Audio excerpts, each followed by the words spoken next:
বহুদিন আগের কথা, কত বছর আমরা জানি না। একজন প্রতাপশালী বাদশা ছিল, এখনকার বিশ্ব নেতাদের মতোই পরাশক্তি, ওই যে আসহাবুল কাহাফের মতো, বা ওই নমরুদের মতো, বা ওই যে ফেরাউন তার মতো একজন প্রতাপশালী বাদশা ছিল। তার অধীনে একজন বড় জাদুকর ছিল। কি ছিল? আচ্ছা, মজা আছে, ভালো করে বোঝেন। একটা বড় জাদুকর ছিল। এখনো কিন্তু বহু কান্ট্রি এই জাদুবিদ্যার চর্চা করে, আপনারা জানেন না। ভিতরে ভিতরে জাদুবিদ্যার চর্চা এখনো চলছে। আর এই জাদু সত্য, জাদু সত্য, চোখের বদনজরও সত্য। সায়েন্স বিশ্বাস করুক না করুক, এগুলো সত্য। কারণ কোরআন বলেছে সত্য, ব্যাস সত্য।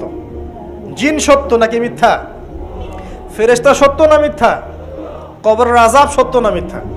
এগুলো তো চোখে দেখা যায় না, বিশ্বাস করলেন কিভাবে? এই চোখে দেখা যায় না বিশ্বাস করেছেন বলেই তো আপনি মৌলবাদী। চোখে দেখা যায় না, অহেতুক বিশ্বাস করছেন, অতএব আপনি একজন মৌলবাদী মানুষ। বুঝতে পারছেন? তো এই বিষয়গুলো বিশ্বাস না করলে কি আপনি মুমিন হতে পারবেন? আমিন।